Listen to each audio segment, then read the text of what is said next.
These are very trying circumstances, not just for our nation, but also, of course, for those who have lost their loved ones. And I have to agree with the sentiments that are being expressed here tonight.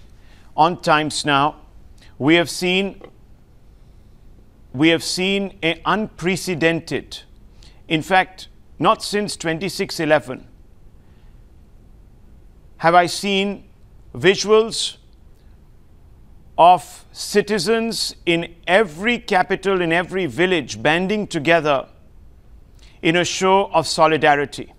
We have also seen remarkable unity across the political spectrum. I am yet to witness any belligerent voice, barring perhaps those that occupy the noisy peripherals of our political system, who have come out and tried to politically point score. So here it is, a scene that India won't forget, will never condone, but a scene that we would not like to see repeated. And there will be a time when questions will be asked as to what our government can do to secure us and avoid a repetition of this. That time is upon us, viewers. We are not going to shy away from those questions. But very importantly, tonight at this moment, you have to think of the embalmed valor that lies in these coffins, these individuals who serve us selflessly, who guard our borders without exception, who work day and night, sometimes sacrificing their own sleep and privileges to ensure that we can live privileged existences. Tonight, we must, for a few moments, introspect as a nation, as a polity, in this wide committee of humanity, viewers, and think back on the sacrifices these individuals make to ensure that our territorial integrity and India's abiding sovereignty is maintained without blemish. And we must also ask ourselves, what have we done to ask the right questions of those who have tried to divide us politically, who have tried to evoke sentiments and disaffection against these men? For a moment, Times Now, and I have to bring this on record, you may have noticed, viewers, that we have not followed suit in the frenzy of seeking retribution. And this is very important to note, because there will be a time and a place, and that time and a place will be decided by the men who know how to get the job done. It will not be decided by a rabble of individuals, and it will certainly not be decided, hopefully, not decided by the exigencies, the pulls and pressures of an electoral or political system. Today, we must leave that job to the men who know best how to do that job. We must also restrain ourselves, simply because it would behove us to supplement in sentiment and ensure the sanctity of this moment. If we are all going to break out into a cacophony of chest beating, demanding retribution, then we will let ourselves down in the eyes of those that are contained in these coffins to valor and to sacrifice. So let's take a deep breath, viewers. Introspect, and think a little bit about the sacrifices that have been made. In a short while, and I want to bring in Padmaja as well as Madhav on this. In a short while, Padmaja, I believe that the Prime Minister and other leaders of the opposition will arrive at this site, which has witnessed many such moments before. That's correct, Rahul. In fact, even as we speak, the Prime Minister, Congress President Rahul Gandhi and Delhi Chief Minister Arvind Kejriwal are all there in order to pay their last respects. And nothing could be more beautifully symbolic of how, as a country, everyone gets together. These three figures perhaps have had the most sharp exchanges with each other in election season in the last 3 to 4 months. But they are going to be there, all paying their respect to these men who, at the end of the day, in the most selfless way, died fighting for the three of them, for us as a country. Now, what's also happening is that, in addition to, of course, the empathy that everyone has with the families of those who were killed in the terror attack, India is also upping the diplomatic ante. Even as we speak, Rahul, we're learning that the Chinese envoy was also briefed by India. He was informed about how Jaish-e-Mohammad has time and again, right from the Parliament attack to yesterday, carried out offensives against India, how we have proof of their involvement, how we have proof of their presence on Pakistani soil. And India, in a sense, has conveyed that China might decide to maintain a stoic silence on Pakistan's involvement and might keep blocking an attempt to proscribe the Jaish-e-Mohammad and its chief. But we will keep trying, and we have evidence to show their involvement in the attacks that take place on Indian soil. In the last 1.5 hours, there was a steady flow, there was a steady movement of the vehicles of diplomats in the heart of Delhi. 20 countries were briefed by us about Pakistan's involvement and the involvement of Jaish-e-Mohammad in the killing of 40 of our soldiers. And most of them, when they have spoken to our colleagues, have walked away convinced. Well, indeed, Padmaja, of course, what you're saying is true.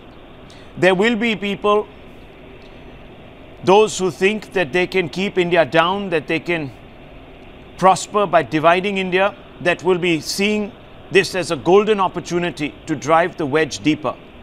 And we, as a polity and as a people, must not allow this. This is rancorous political season. But we do know that we have it within us to come together, viewers, to come together behind a common purpose. And that common purpose right now is to serve the ends of justice. Remember, I've told you that Times Now is not sitting here calling for nuclear strikes against Pakistan. We are not calling for immediate military action against Pakistan, because that would be not very sagacious. That would be reflective. That would be vengeful, and that would certainly, at least today, undermine this solemn occasion. What we today require is a degree of forbearance, a dignified silence, as we introspect as to how we got here and what has caused this catastrophe of massive proportions. Now remember, against the forces, this has been one of the biggest attacks. We have seen bloodletting of this scale in the Maoist heartland of India, but never in Jammu and Kashmir. Some people tell me that in the last 3 decades, we have not had casualty figures this high in the state of Jammu and Kashmir. Yes, there have been intelligence failures. There have been lapses, and they have been accepted by the governor of the state of Jammu and Kashmir, Mr. Malik. There must be accountability, viewers. Individuals who sit at the top of the superstructure of the intelligence apparatus must come out, explain, must be show-caused, and where necessary, they must be asked to go, because we cannot return to business as usual. Already, India has stated its intent. It is withdrawn. the most favored nation status to Pakistan. Now, we can argue about whether that is efficacious, whether it will actually serve a salutary purpose. We can have that debate, and we will get into that debate.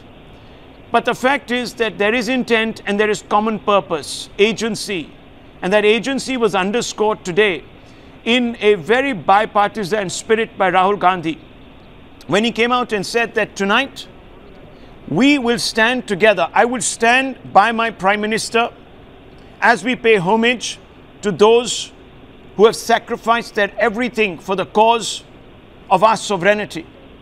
And I will not give in by amplifying the rancor that accompanies political season to those who are going to stir emotions so that we become even more confused and paralyzed in our response. That is not going to happen, and I think that for that the opposition must be saluted today, because certainly India needed this moment, this galvanizing moment. It is unfortunate that it has come on the back of the martyrdom of 40 of our bravest. But nonetheless, we have seized the moment, and we must continue to seize it till justice is done. Now, Madhav, I want to ask you a couple of questions. We have been seeing over the last 24 hours visuals that have suggested that this attack was pre-planned.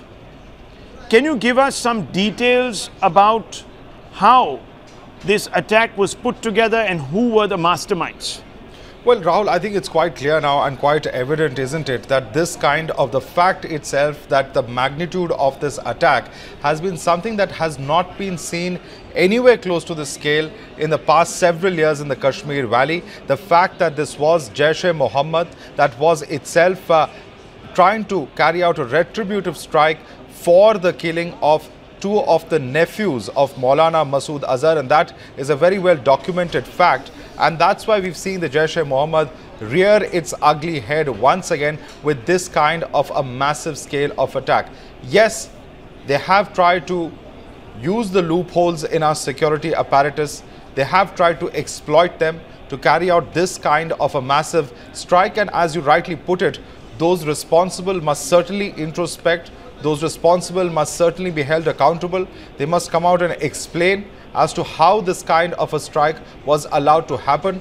But Rahul, the sheer volume of the explosive that was used, we're talking about 350 kilograms of plastic explosive, and that's not something that can cross over the LOC in one day.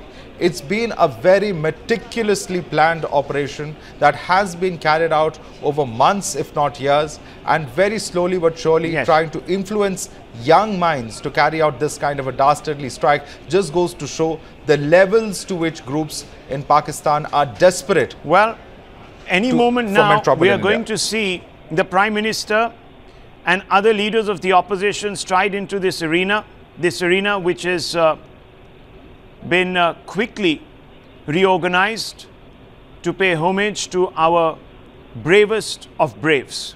We are joined by former Army Chief, General VP Malik. General Malik, today, Times Now, and in fact throughout the last 36 hours, Times Now has not for even a moment suggested that there needs to be military action. And the reason why we have steered clear of that is because we believe that in a sensitive time like this, what is required is the agency of some degree of application of mind. And we believe that the time right now is not to sully this moment by war talk, but to pay homage to those who have laid down their lives, the embalmed valor that is contained in these coffins, so that we as a nation can honor them without the rancor, the breast beating of frenzy.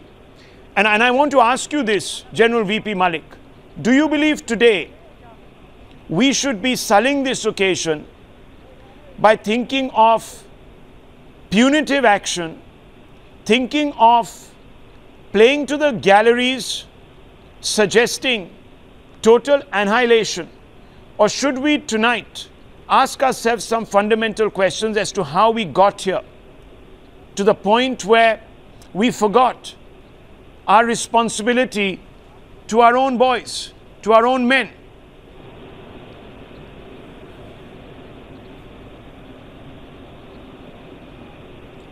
Rahul, all these activities have to carry on simultaneously.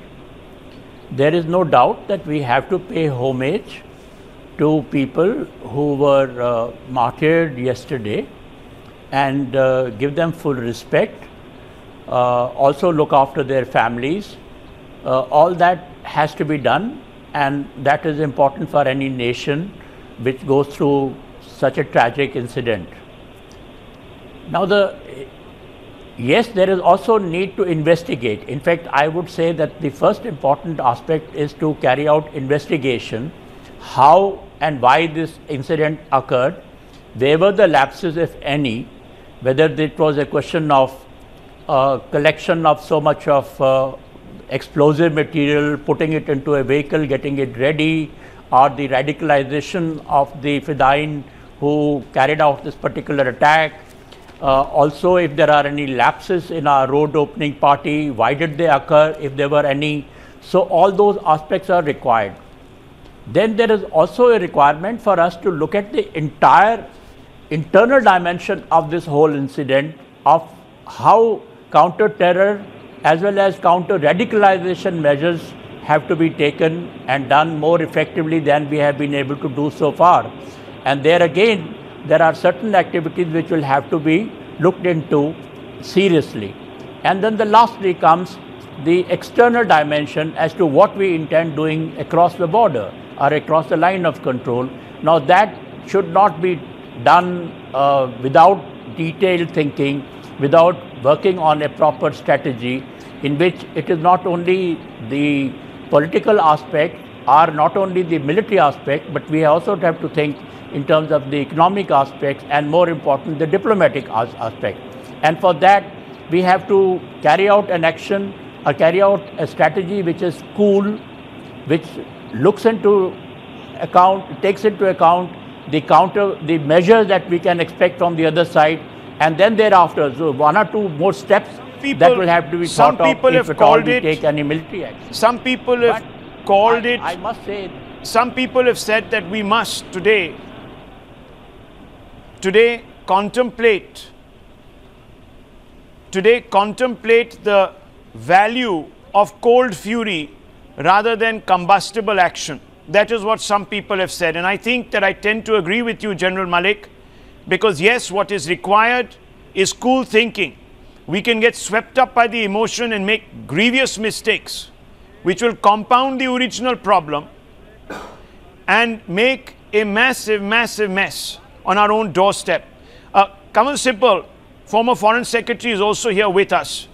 Times now has steered clear, Kamal Sibal, of the more visceral demands that are being made in certain sections of our polity and our society. Not to say that there should not, in fact, be some amount of give on that, but I think as of today, we need to ask ourselves how we got to the point where Pakistan has dared to take action on Indian soil at an unprecedented level of nihilism, when it very well knows that doing so would be to incur the wrath of a government that has shown itself not hesitant to take bold steps. Kamal Sibal.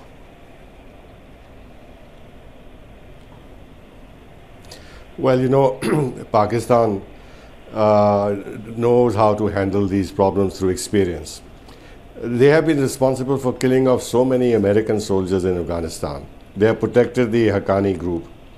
United States has threatened them with sanctions, applied some sanctions, and openly accused them of duplicity and everything else.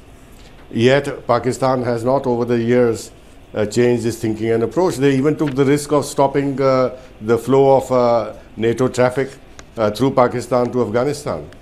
So in that context, the kind of threat that India poses, or the kind of threat that Pakistan thinks India poses, to their mind seems manageable, which is why they have not ceased their support for terrorism in India, and hence this attack. The other background of this attack is that Pakistan currently seems to think that it has gone over the hump in its relations with the United States.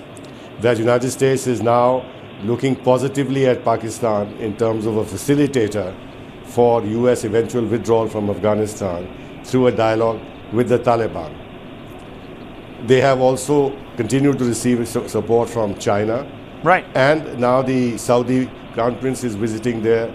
The UAE has been generous. So they think that the overall situation is more manageable, and hence this risk. That is one aspect. The other, if you allow me, you know, we have been saying for so many years, and I've been saying that in my talks with various people, that if next time there is a big terrorist attack, India will have to react, which means that we should have had contingency plans about what we are going to do in case there's a major attack. So I can't at all think or imagine that we've been caught unawares or off balance, and if it is so, which means that we've not given any thought all these years about what our reaction would be if there's a major attack. And if we have thought this through, and we have a plan on the table, then what's the point at this stage to say that we should react with not combustible, whatever you said, and cold fury? We should have a plan on the table and act on it. And if according to that plan, we have to be cautious and careful, so be it. But we shouldn't give the impression that we are now going to begin to find answers to the problem of a major terrorist attack from Pakistan. We should already have the answers.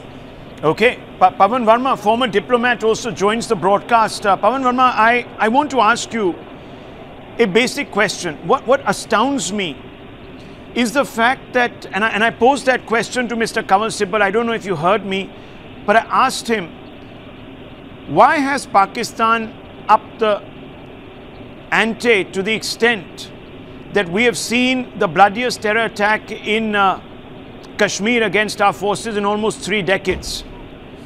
Why do you believe this has happened? Is it because the Modi government's sort of Kartarpur corridor to the other initiatives that have been over the last 6 or 8 months been extended, these peace offerings or what have you to Pakistan, have emboldened the leadership there into thinking that India suffers from a certain weakness, institutional weakness, that there is no cohesiveness to its foreign policy, and therefore there will also be no cohesiveness to divide it, to react in a manner which will convey the agency of unity?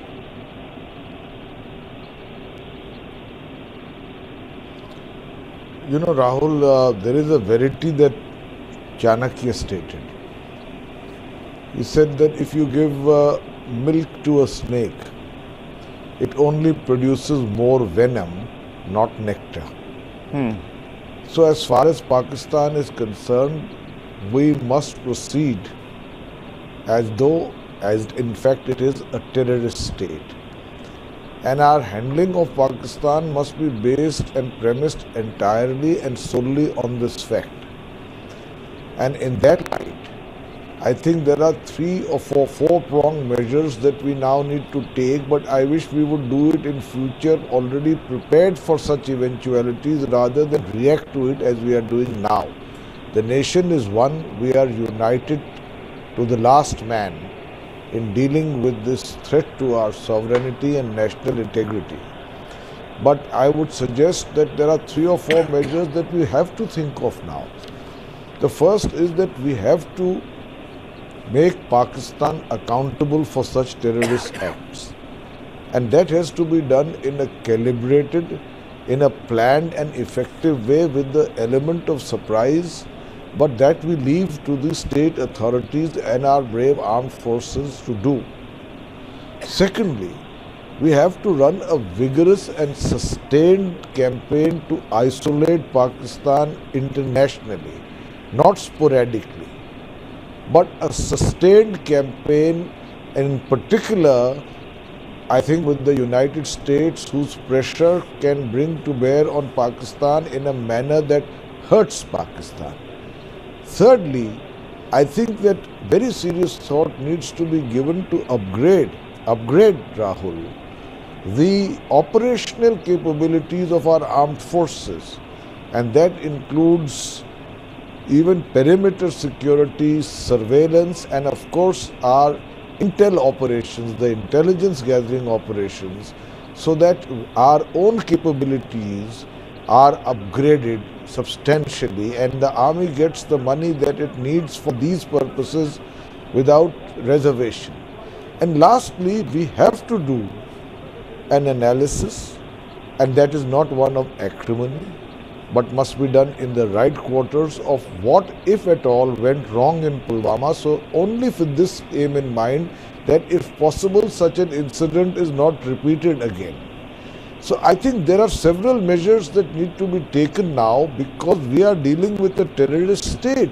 And if possible, in whatever action we take to make Pakistan accountable, we must hit out either metaphorically or physically at the Lashkar-e-Toiba and the Jaish-e-Mohammad.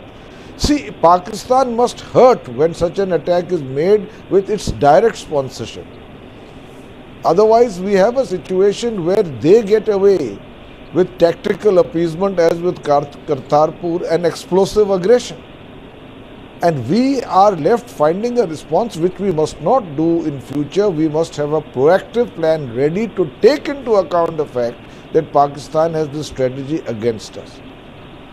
Well, you've been very comprehensive. Kamal Sibal as well as General Malik have also underlined one area where I think all three of you agree, which is to analyze in the right quarters of what really went wrong in Pulwama. And I want to bring in the BJP spokesperson tonight, Mr. Bhatia. Mr. Bhatia, one visual today sticks out most is when the Home Minister, the Union Home Minister Rajnath Singh,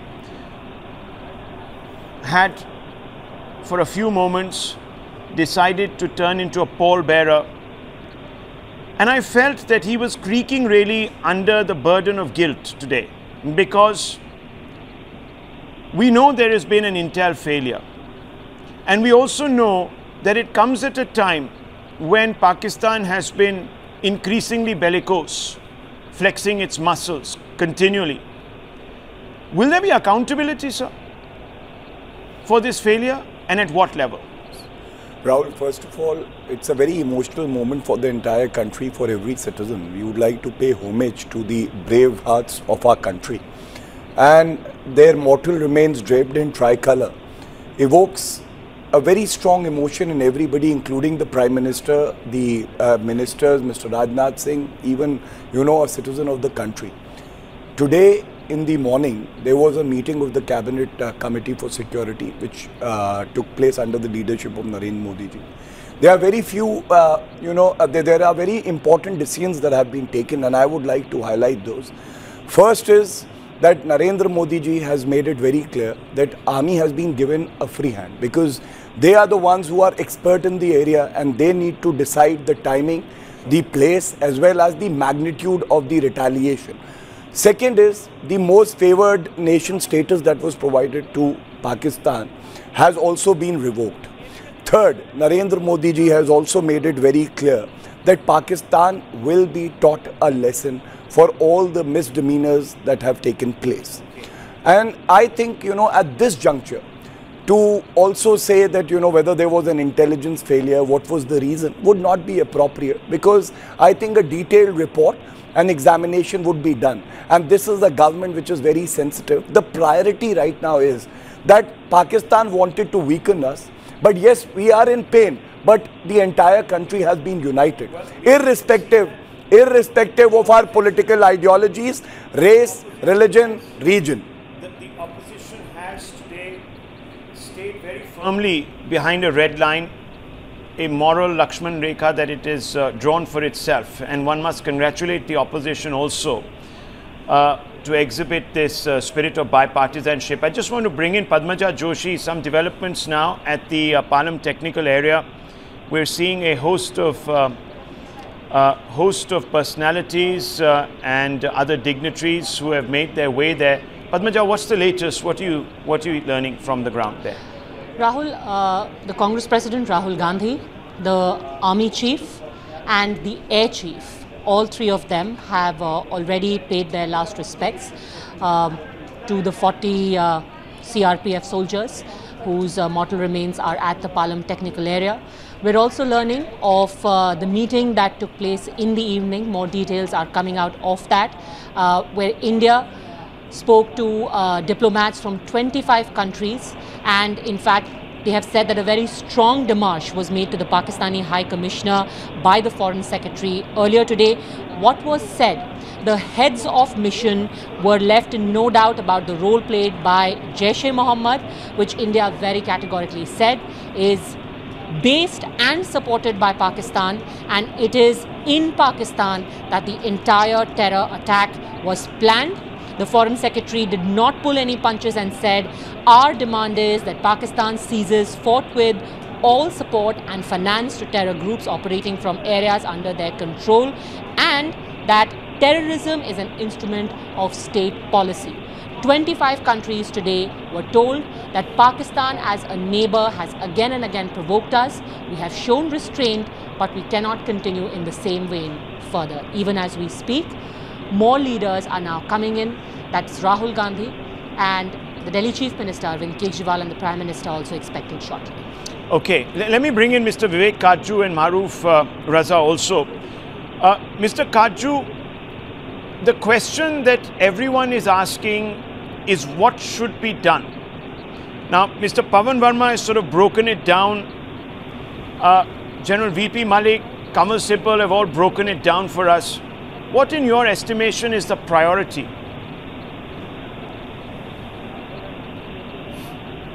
Rahul, I've heard my colleagues Kamal Sibal and Pavan Verma very, very closely. The first point I wish to make is that we don't have the luxury which the Americans have. The Americans can up and leave Afghanistan and therefore get out of Pakistan's neighborhood. We can't. We have to deal with this menace. We are in this area and we will remain here.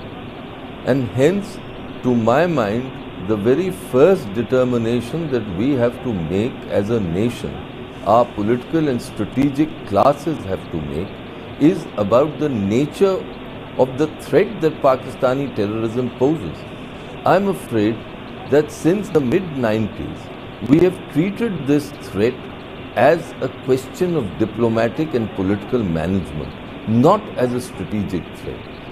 There are members of our strategic classes who argue that even while this threat has been going on, we've been able to absorb the losses and continue, the nation has continued on its path to progress. I think today for the first time I had the feeling that the pain of these shahadat, pain of the shahadat of our brave has really hurt the nation, and perhaps this we will turn now and recognize the threat that Pakistani terror poses for what it is, that it is strategic. And once we have acknowledged that, then we'll bring to bear all elements of our national might to deal with it. Diplomatic, military, intelligence. We will not, and the nation will stand behind this endeavor. I'm afraid it's not going to be easy to deal with it. It will be a long battle, but we have to steel ourselves for it. Obviously, the steps that have to be taken can't be discussed on television. True. But there are steps where we can bring Pakistan to its knees. And my last point is, we have to re-examine the fundamental position of our foreign policy, which is that Pakistan's stability is in India's interest. We have to re-examine that. Pakistan is a malignant state for us. Is it stability in our interest? All the time we have acted on this fundamental premise that a stable Pakistan is in India's interest. Unless we examine the very fundamentals and the postulates of our Pakistan policy, I am afraid we will condemn ourselves to these repeated cycles. This is what my appeal is to my colleagues. Please think of the very fundamentals and the basics of our policy and examine that. After that, everything else can flow. After that, strategies and tactics can be worked out. Okay, but till that is done, why do you believe? Why do you believe, if you do agree with Vivek Kaju, why do you believe that we have failed to identify the strategic nature of the threat that Pakistan poses to us? Well, Rahul, at the outset, let me say all your distinguished panelists have made some very important points. There is no area that I can disagree with them, because I think they have a lot of wisdom and a lot of experience, and they have comprehensively spelt out a number of issues. The fact is, there is no dearth of expertise and understanding in India. And unfortunately, we've been wedded to a certain set of principles on how we need to go about in our engagement either with Pakistan or to project ourselves to the international community. But I strongly say that many of those principles are clearly outdated. And that is why we have often been at the receiving end. Let me spell out 4 or 5 quick points to take this entire discussion forward. One is, you cannot have stopgap measures, or you cannot do anything in piecemeal when you deal with a strategic problem. So it is not that we will first address the intelligence failures or the operational issues in the valley, then we will address the diplomatic issues, and then we will consider the military options. Everything is, as Mr. Sibal has brought out, as General Malik has also hinted, Mr. Pavan Verma has said, there are options that are known. Our armed forces, our diplomats have not been sitting and twiddling their thumbs. The point is, the government of the day, and please remember, elections are around the corner. So Mr. Modi and his team are not going to be able to get away with half-baked reactions, in a sense that you did the surgical strikes, but then you thought everything else was settled and you got on with the business of engaging with the rest of the world. The amount of political and diplomatic capital that has gone into engaging with other parts of the country, that diplomatic capital has now got to be put to use. And countries that support and prop up Pakistan when the IMF and the world is wanting to isolate it economically, we should stop engaging with those countries or make them understand that you may have to make a choice. Either you deal with Pakistan and stop taking the benefits of dealing with the Indian economy, or you deal with us and then you pull the stops on Pakistan and let them wallow in their misery and the economic pathetic state that they are in. The second thing is that, you know, there are only 3 instances that come to my mind over the last decade or more which have really galvanized national sentiments to the extent as this attack. One was the attack on the parliament, and that really got our political classes got going, because for one reason was that the politicians suddenly began to feel the pain after many thousands had died in Kashmir, because when the parliament was attacked, they suddenly felt vulnerable and they decided to launch our forces, and then under American pressures we could not go any further. Whatever other hogwash we've been treated to, I don't believe it, because otherwise the evidence says something else. The second thing is that when the attack took place at Uri, then there was again a lot of public emotion.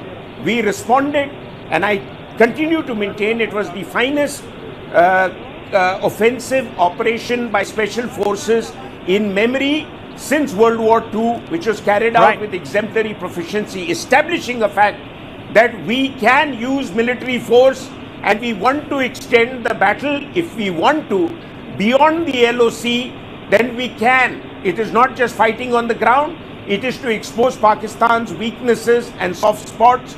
It is to put greater pressure on Pakistan to deal. So I'm coming to my last point, Rahul. My last point is And that is equally important. That while the Prime Minister has suggested he's given the army a free hand, it was a similar agenda that the Prime Minister has spelled out for the military chief after the surgical strike. That's a very clear indication that there are military options below the nuclear threshold. Pakistan has sponsored insurgency in India, and we've been at the receiving end because there are a whole lot of people in India who believe that any counter reaction by India will lead to a nuclear war. They don't understand war and strategy. There are many stages before you really go to consider using nuclear weapons.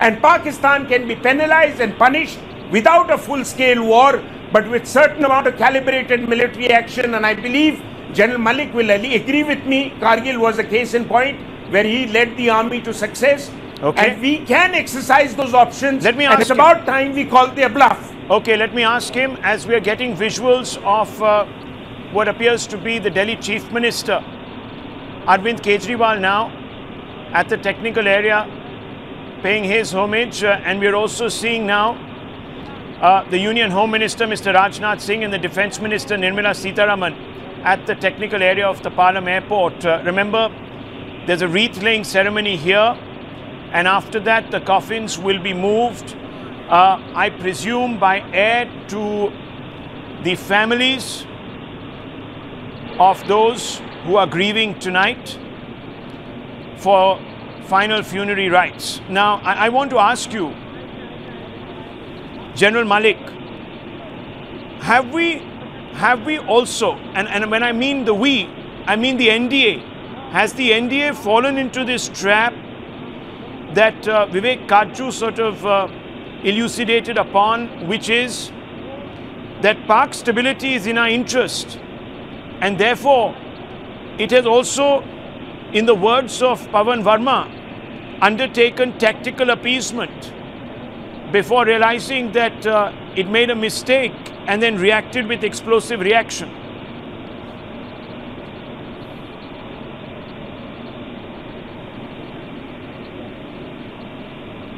For quite some time we have been following that policy that the Pakistani stability is in our interest, because we all felt that if Pakistan is stable, then there will be no infiltration from the other side and they will live happily alongside.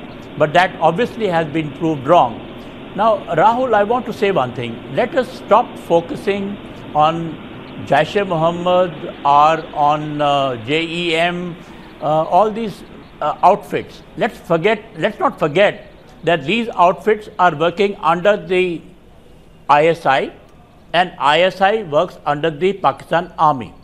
And therefore, if you want to cause any damage, it has to be done to the psyche of the Pakistan Army.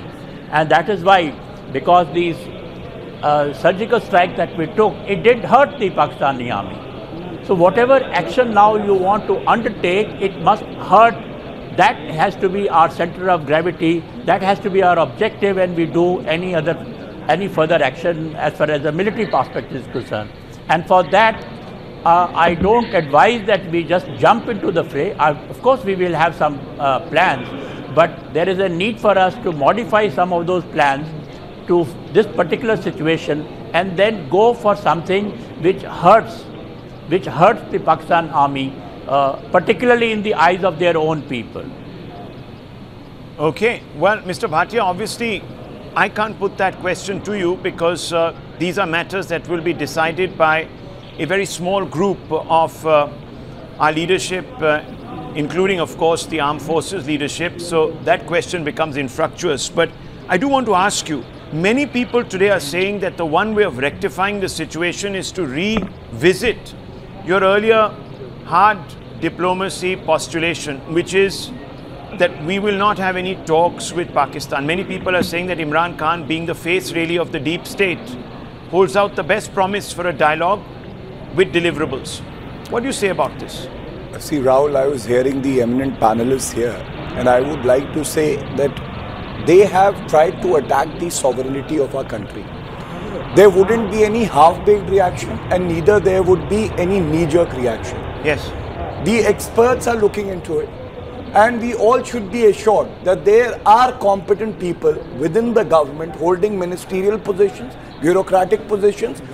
But what do you say to those people who have been insisting, and there were voices today and some very prominent ones, that we are paying for the hubris of a foreign policy based on hard power, and that we need to go back and start negotiations? What would you say to those people? No, I would respectfully say that talk and terror cannot go hand in hand has been the policy of this government. And let's not forget, the policy of the government has also succeeded in a very prominent way because Pakistan today has been isolated also in the international community. There have been sanctions against Pakistan.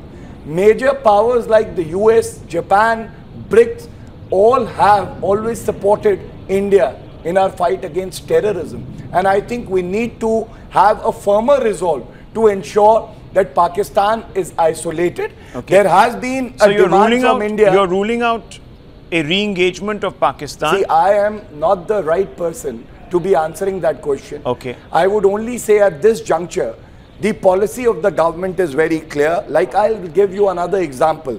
For 31 years, India has been actually pressing in the United Nations for a comprehensive convention on international terrorism. But you know that is held up by China. We need to ensure that in United Nations, yes, for and Pakistan stands exposed.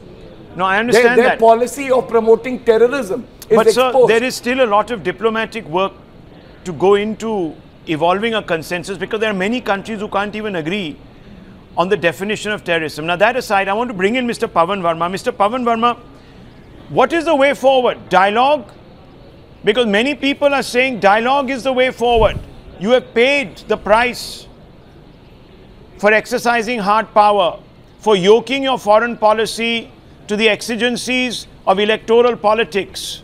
Many people are saying that today. What do you say to that lobby of people or those groups of individuals?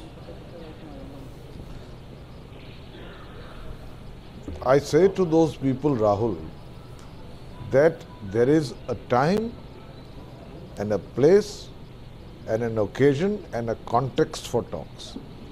After you've lost over 40 of your braves in one of the most dastardly terrorist acts which has a direct link to support from the Pakistani state, yes, we don't make the overture to begin talks.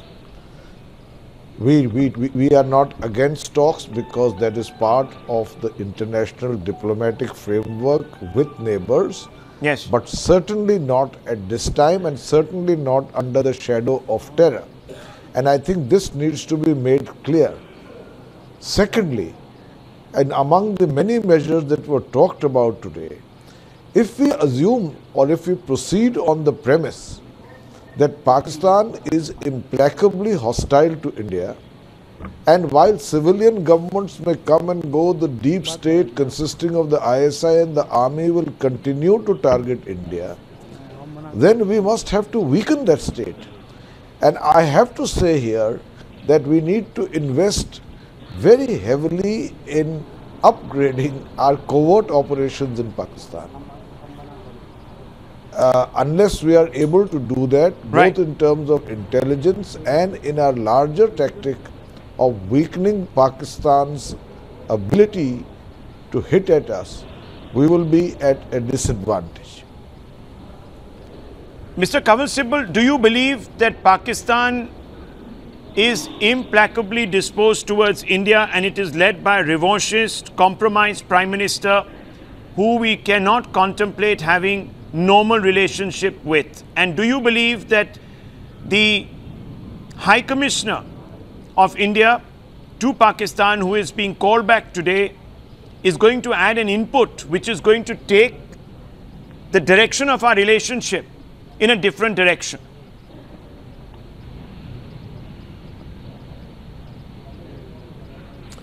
Well, there are a couple of things that I would like to comment on. First, before I answer your question, one is that I don't think that we have had any active policy of stabilizing Pakistan or pursuing this thinking that a stable Pakistan is in our interest.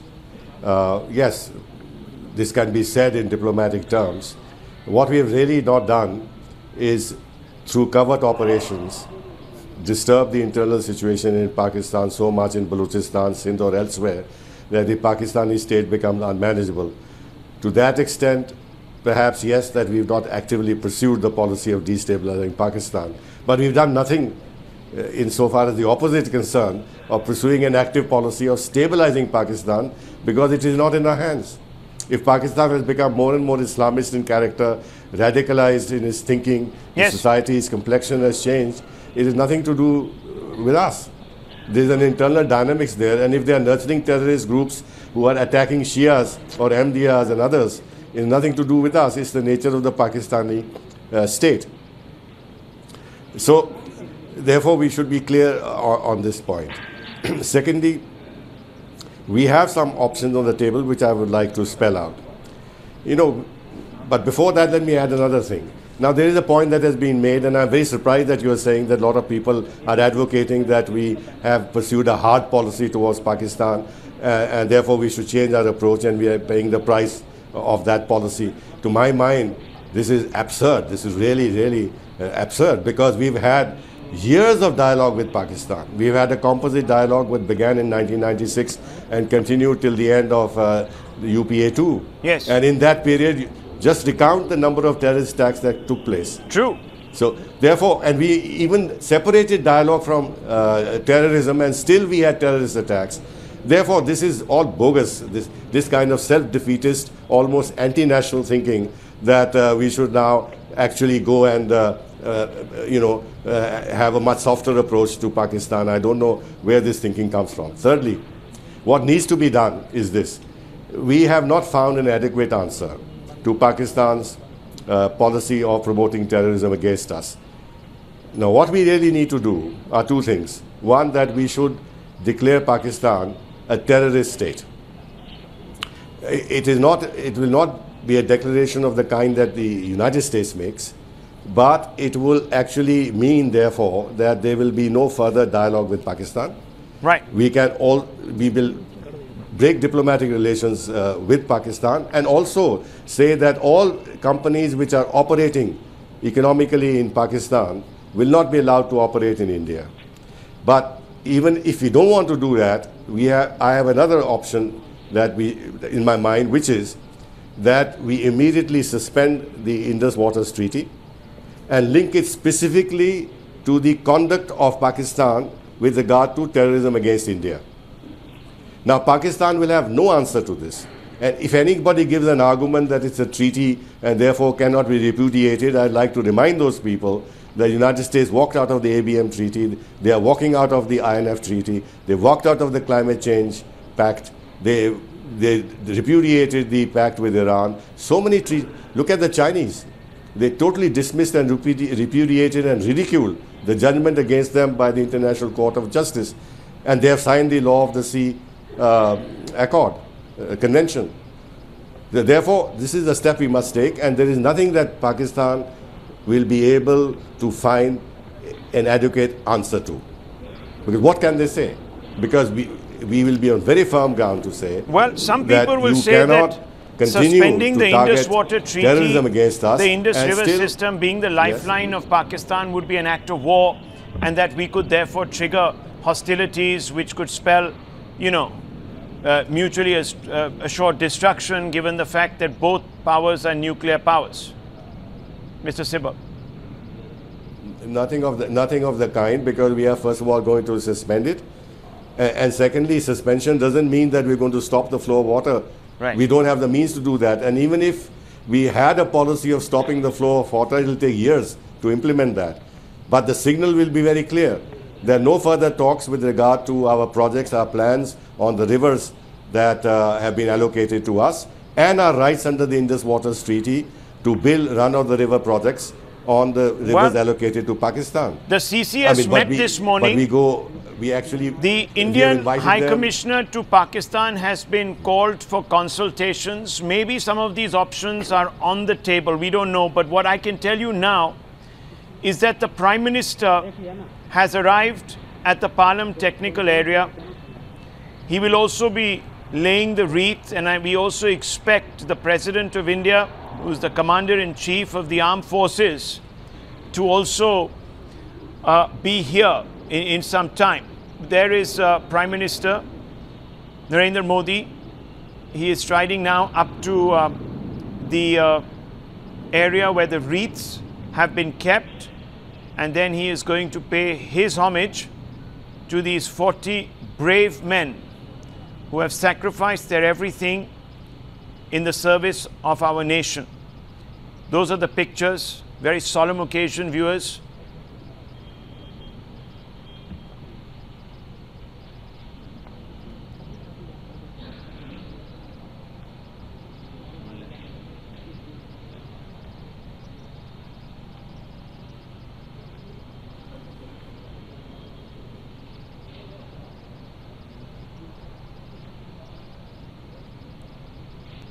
There it is, the Prime Minister paying his homage to these brave men.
Well, very moving and emotional scenes there.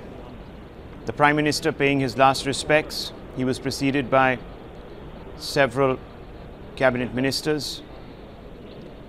We've seen the pictures. They will remain forever etched in our memories. It's difficult to bring oneself to say much in these circumstances. General Malik, you've commanded men. What impact would this have on the morale of our forces?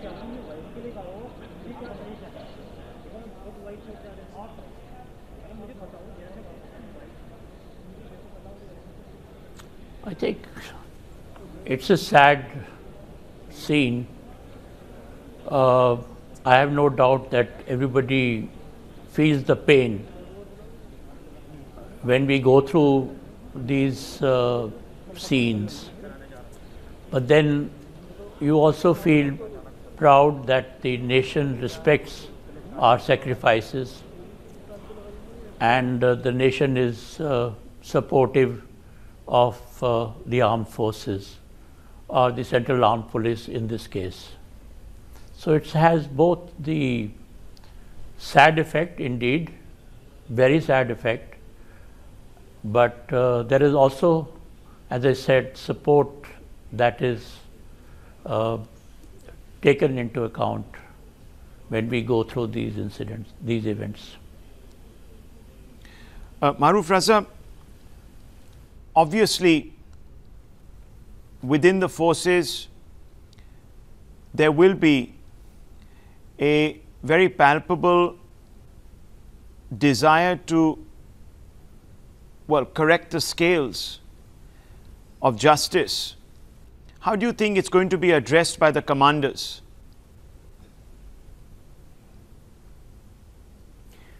Well, Rahul, that's a very important question, and I was actually going to bring that point up in any case. You know, in case of the CRPF, which has been at the receiving end on this occasion, they have actually been used quite extensively across the country. And in fact, in common parlance, they call themselves Chalte Raho Pyare, CRPF, because they are always on the move. And the reason is that they don't have such a cohesive system of command and the kind of attention that you need to pay to issues related with equipment, training, etc. So Mr. Pavan Verma's point that we need to further arm and equip our forces, I further add to that we need to arm, equip and provide better leadership to our central armed police forces, which are really also on the front line of fighting this war in Kashmir. Modern wars are like Kashmir, like Afghanistan, like Syria, elsewhere. We are not going to have tanks rolling across the plains of India, Pakistan of the scale that we saw in 71. And at a bigger level, I want to also bring out a quick point that, you know, while we talk of using the strategic options, and people have been very quick to turn around and say that we've achieved a lot diplomatically in isolating Pakistan, actually we've always been punching below our weight with Pakistan. Our policy has been reactive. And in terms of isolating a country diplomatically, you only achieve it when on a scale of 10, you achieve a scale of at least 9. I think with Pakistan right now, our achievements are in the range of 5 to 6 because we have not been able to isolate them effectively. Therefore, you have the Saudis funding them, you have the Chinese funding them, etc. And finally, and most importantly, all this talk about nuclear war, please understand, if you want peace, then understand war. And nuclear wars don't happen just because you press a button like Dr. Strangelove.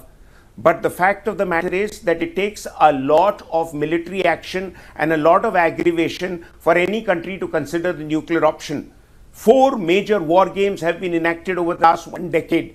And in none of them, it has shown that either Pakistan or India was willing to use the nuclear option. Right. And Pakistan pushes insurgency and terrorists in India under that premise that India is scared of the nuclear option. Okay. It is a deterrent. It will remain a deterrent, but there is room for action and options. Below that, I'm not saying do it on day one, but keep that option open.